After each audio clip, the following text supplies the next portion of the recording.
S ಭಾಗ 4 ನಾವು ನೋಡ್ತಾ ಇರೋದು ಗಣಿತ.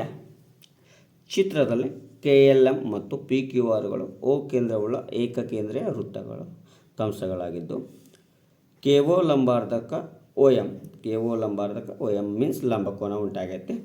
ಇಲ್ಲಿ ಒಂದು 45 ಡಿಗ್ರಿಯನ್ನು ಹೊಂದಿದ ROP 45 ಆಗಿದೆ. KLM ಕಂಸ ಮತ್ತು PQR ಕಂಸಗಳ ಉದ್ದಗಳ ಅನುಪಾತವು 4:1 ಆಗಿದೆ. ಹಾಗಾದರೆ ನಾವು ತ್ರಿಜ್ಯಗಳ ಅನುಪಾತ ಕಂಡುಹಿಡಿಬೇಕು. ಹಾಗೆ ಈ ಒಳಗಿರುವಂಥ ತ್ರಿಜ್ಯಾಂತರ ಖಂಡದ ವಿಸ್ತೀರ್ಣ ಕಂಡುಹಿಡಬೇಕು. ಯಾಕಪ್ಪ ಅಂದ್ರೆ OM ಎಂಬುದು 7 ಸೆಂಟಿಮೀಟರ್ ಅಂದಾನ. ಹಾಗಾದರೆ ತ್ರಿಜ್ಯ ಎಷ್ಟಾಗ್ತದೆ ನೋಡ್ಕೋಬೇಕಾಗುತ್ತೆ. ಹಾಗಾದರೆ ಕಂಸಗಳ ಉದ್ದ ಏನಾಗ್ಯಪ್ಪ ಅಂದ್ರೆ, ಹಾಗಾದರೆ ಫಸ್ಟ್ನೇದು KOM ಅಥವಾ KLM ಕಂಸವನ್ನು ತಗೊಂಡಾಗ ಏನು ನೋಡ್ರಿ, KLM ಕಂಸದ ಉದ್ದ ಡಿವೈಡೆಡ್ ಬೈ PQR ಕಂಸದ ಉದ್ದ ಈಕ್ವಲ್ ಟು 4/1. 4/1. ಹಾಗಾದರೆ KLM ಕಂಸ ಅಂದರೆ ಇಲ್ಲಿ ಥೀಟಾ ಎಷ್ಟಾಗುತ್ತಾ 90 ಡಿಗ್ರಿ ಆಗ್ತದೆ, ಹೌದ್ರಿ?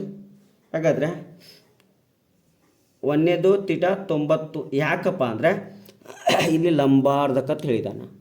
ಎರಡನೇದು ಥೀಟಾ 2 ಅಂದರೆ 45 ಡಿಗ್ರಿ ಆಗುತ್ತೆ.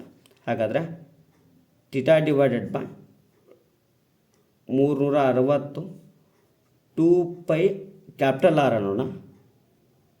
ಇದು 1ರಿಂದ ಗುಣಾಕಾರ. ಥೀಟಾ ಡಿವೈಡೆಡ್ ಬೈ 360 2π ಇದನ್ನ ಸ್ಮಾಲ್ ಆರ್ ಅನ್ನೋಣ. ಇದು 4ರಿಂದ ಗುಣಾಕಾರ ಆಗುತ್ತೆ.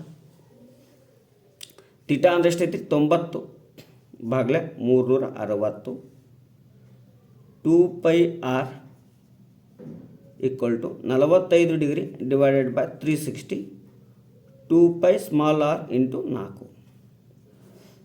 91 94 2 1 2 2 ಇಲ್ಲೇನು ಉಳಿತು.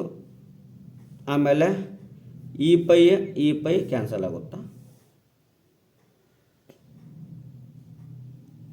45 1 45 8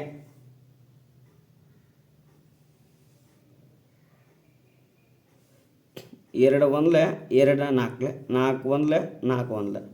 ಹಾಗಾದರೆ ಇಲ್ಲೇನು ಉಳಿತು 1/2 ಆರ್ ಈಕ್ವಲ್ ಟು ಬರೀ ಸ್ಮಾಲ್ ಆರ್ ಉಳಿತು. ಸೊ ಆ ಕಡೆ ಹೋದ್ರೆ ಭಾಗಾಕಾರ ಇದ್ದಿದ್ದು ಗುಣಾಕಾರ, ಗುಣಾಕಾರ ಇದ್ದಿದ್ದು ಭಾಗಾಕಾರ. So R equal to 2r ಆಗುತ್ತೆ. So R divided by R equal to 2/1. ಅಂದರೆ ತ್ರಿಜ್ಯಗಳು 6:6 ಅಂದರೆ 2:1. ಹಾಗಾದರೆ ದೊಡ್ಡ ತ್ರಿಜ್ಯ 7 ಸೆಂಟಿಮೀಟರ್ ಇದ್ದರೆ ಸಣ್ಣ ತ್ರಿಜ್ಯ ಆರ್ ಈಕ್ವಲ್ ಟು 7 ಸೆಂಟಿಮೀಟರ್ ಇದ್ದರೆ ಸಣ್ಣ ತ್ರಿಜ್ಯ 7/2 ಸೆಂಟಿಮೀಟರ್ ಆಗುತ್ತಾ. ಇದು ಒಂದನೇದ್ದು. ಎರಡನೇದ್ದು ತ್ರಿಜ್ಯಾಂತರ ಖಂಡ. ತ್ರಿಜ್ಯಾಂತರ ಖಂಡದ ವಿಸ್ತೀರ್ಣ equal to theta divided by 360 πr². Theta ಅಂದರೆ 45/360 ಇಂಟು 22 ತ್ರಿಜ್ಯ 7/2 ಇಂಟು 7/2. 45 1 45 8 7 1 7 1 2 1 2 11 11 77 ಭಾಗಲೆ 8 16. 77/16 ಮಾಡಿದಾಗ 4.812 ಸೆಂಟಿಮೀಟರ್ ಸ್ಕ್ವೇರ್ ಬರ್ತಾ ಇದೆ. ನೆಕ್ಸ್ಟ್ ಸಂಭವನೀಯತೆ ಪ್ರಶ್ನೆ ಅರ್ಥ ಮಾಡ್ಕೋಬೇಕು. ಒಂದು ಪೆಟ್ಟಿಗೆಯಲ್ಲಿ 0 1 2 ಮತ್ತು 3 ಎಂಬ ನಮೂದಿಸಿರುವ ಕಾರ್ಡ್ಗಳಿವೆ. ಪೆಟ್ಟಿಗೆಯಿಂದ ಯಾದೃಚ್ಛಿಕವಾಗಿ 2 ಕಾರ್ಡುಗಳನ್ನು ತೆಗೆದವು. ಅಂದರೆ ಒಂದು ಕಾರ್ಡ್ ತೆಗೆಂಗಿಲ್ಲ, 2 ಕಾರ್ಡ್ ತೆಗಿಬೇಕು. ಅದು 2 ಅಂಕಿಯ ಸಂಖ್ಯೆಯಾಗಿ ರಚಿಸಲಾಗಿದೆ. ಎಷ್ಟು ಅಂಕಿ? 2 ಅಂಕಿ. ಹಾಗಾದರೆ ಮೊದಲು ನಾವು ರಚನೆ ಮಾಡಬೇಕು. ಎಸ್ ಈಕ್ವಲ್ ಟು 2 ಅಂಕಿ ಸಂಖ್ಯೆ ನೋಡ್ರಿ. 0 1 ಅಂದರೆ 2 ಅಂಕಿ ಸಂಖ್ಯೆ ಅಲ್ಲ, ಅದು 1 ಅಂಕಿಯ ಸಂಖ್ಯೆ. ಹಾಗಾದರೆ ಮೊದಲಿಗೆ 10 20 30, 0 ತೆಗೆದು ಬಿಡೋಣ. 12 13 ಬರ್ತಾ ಇದೆ. ಆಮೇಲೆ ಇದನ್ನ ಉಲ್ಟಾ 21 31 ಬರಿಬೋದು. ಆಮೇಲೆ 23, ಆಮೇಲೆ ಅದನ್ನು ಉಲ್ಟಾ 32. ಸೊ ಮತ್ತೆ ಯಾವುದೇ ರೀತಿ ಬರೆಯೋಕ್ಕೆ ಸಾಧ್ಯ ಇಲ್ಲ. ಎಷ್ಟಾದವು ರೀ? 3 6 9. ಹಾಗಾದರೆ N of S equal to 9 ಆಯಿತು. 4 ಮತ್ತು 3 ಎರಡೂ ಸಂಖ್ಯೆಗಳಿಂದ ಭಾಗವಾಗುವ ಸಂಖ್ಯೆ ಅಂದರೆ 4 ಮತ್ತು 3 ಅಂದರೆ ಎರಡೂ ಸಂಖ್ಯೆ ಅಂದರೆ 12ರಿಂದ ಭಾಗ ಆಗಬೇಕು. ಇದನ್ನು ಎ ಅಂತ ತಗೊಳ್ಳೋಣ. 12ರಿಂದ ಭಾಗ ಹೋಗುವ ಸಂಖ್ಯೆ ಯಾವುದು? 12 ಒಂದಲೇ. ಹಾಗಾದರೆ N of A equal to ಎಷ್ಟಾಯಿತು? 1 ಆಯಿತು. So P of E equal to 1/9.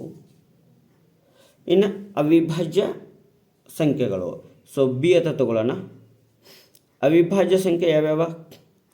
13, ಅದನ್ನು ಬಿಟ್ಟರೆ 31, ಅದನ್ನು ಬಿಟ್ಟರೆ 23 ಅವಿಭಾಜ್ಯ ಸಂಖ್ಯೆ. So N of B equal to ಎಷ್ಟಾಯ್ತು ರೀ?